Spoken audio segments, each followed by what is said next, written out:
Hey guys, welcome to another exciting episode of Geek Variants. Today's topic, how do we become geeks? And as per usual, we have the absolute founder, the man, the myth, the marvel, Will Parker. How we doing? Hey, Not bad, not bad. And the master of all things shenanigans, Tony. yo, So, without any further ado, you guys know the drill. You know who we are. You know what we're about. But do you know how we became geeks? We're going to give you a little bit of our villain story. We'll give you a little bit of our inner monologuing, if you will. We'll keep it short, sweet, and to the point, though, because we're not going to be a traditional villain and get absolutely killed just because we got lost monologuing. Will, hit us with your origin story of choice. I identify more with the anti-heroes, but freaking, it is what it is. It's with that. I think with me and so with that, everything I got into started with, cartoons and gaming more than anything. Ninja Turtles, one of my favorite shows and stuff growing up. Played a lot of Nintendo, NES, everything Nintendo literally going up until I got my first Xbox. So with that, and then from Xbox and PlayStation on, I got into action adventure RPGs and stuff like that. And cartoons never stopped. They just evolved into, anime and different forms of, movies and stuff like that. But I've always been freaking that one who loves to see what's going on and be very imaginative about, how these stories and stuff play out. Comic books, I want to say, were introduced to me and stuff like that around 10 years old, stuff like that. And, got into a bunch of my mom's old comics because my mom was a big DC person, so with that. And, I was all about comics and stuff in general. And then I just kind of wanted to set the mold myself. I attached more to Marvel characters, especially Spider-Man, Peter Parker, since that is my last name. And it just works well for me and stuff like that. I just end up, learning everything I could about all things Marvel and just kept expanding my horizons. Again, I'm always down to learn new things and see, the different aspects of geek culture that I'm not familiar with. So with that, because it allows me to be able to be in these conversations and stuff like that and ask questions. Because, that's how you learn. You ask questions and figure stuff out. And that just kind of gave me my whole premise on, where I came to be a geek. And without any further ado, the Dark Lord of DC and all things horror, Tony. Introduce your villain story. well, it was a dark and stormy night. I'm waiting for the pearls going down the sewer drain. I'm saying, I'm just going to say that since I am the elder statesman, my origin story goes back a little bit further than everybody else because I was introduced to the 5 and 10 cent comics back in the day. I was playing the Atari 2600 with the wood grain and the Apple IIc when it first came out. Those are my childhood memories. I still remember walking up to the convenience store and having the little spinner rack of comics, and that's the only comic book store you had. You would go there, get what you liked, and you walked away. And my very first comic was the first printing of a Tarzan. Hmm. That's what got me hooked. It got me into the fantasy world. Okay, let's do this. Let's watch that.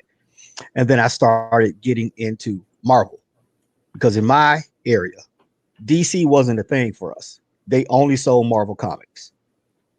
So me growing up, I was a big X-Men fan.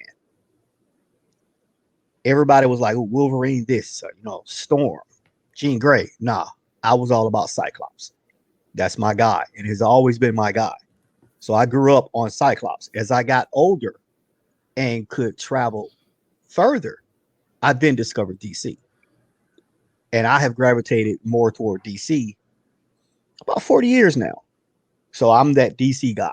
I still mess with some Marvel properties, but I'm more of a DC head.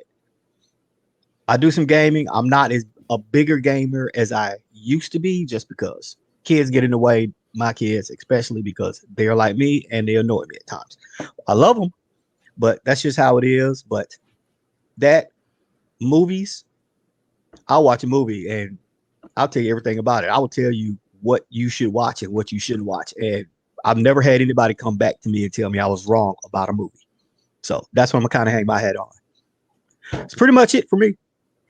So, Geeks, you kind of know a little bit about both of our co-founders are men who have served and have incredible stories, and mine is much, much smaller and much, much lighter. When I was little, I got introduced through my parents to Star Wars, and I've been a huge fan of Star Wars ever since. I used to tell my parents I used to love them to the Death Star and back before it was destroyed. With a B, not a D. Couldn't figure it out, so that's how long I've been able to articulate my love for all things Star Wars. I've been a fan for that for about 24 years now of my life, and been absolutely enamored with it. Accidentally stumbled upon Toonami one day, and the rest was history. Fell in love with a little show called Dragon Ball Z, and one character who had the most epic music I'd heard in anime at that point in time. My boy Vegeta, the Prince of all Saiyans. Became a huge fan of him and everything about him. His whole Majin arc is one of my favorite in all of basically anything. It was one of the best character growths you've seen in any character to date, even though Akira Toriyama is notorious for saying how much he hates Vegeta. It is what it is. And then as I got a little bit older, I got introduced to Lord of the Rings probably around the time I was 16, 17, and the rest is history. Huge fan of Middle Earth and learning more about it. Still currently reading through the Silmarillion and trying to understand everything involved that, because that is a tough read. Marvel and DC are kind of like something I dabble in. I'm not an expert like either of these two gentlemen, but something I like to be involved in from time to time. And if you know me, you know I've loved sports from a very, very young age, and me and Tony go a long ways when we have our sports conversations. We can have some serious amount of shenanigans involved anytime we do anything sports related, and can go for a long time in our conversations. That being said, I don't think there's really much more you need to know about us. We are Geek Variants. We will try and educate you, enlighten you, and we're more than happy to admit when we are wrong about certain subjects and things that are going on. Okay, everybody but Tony. But again, as with all things, read the banner. Things happen. It is what it is. As for this video, I feel like we have neatly and tidily wrapped up as much as we can. Minimal amount of shenanigans today. Will, thank you for joining the panel. Tony, thank you. Shenanigans. Be sure to hit that subscribe button. And Tony, I believe you have something you would like to yell at the folks. Hello.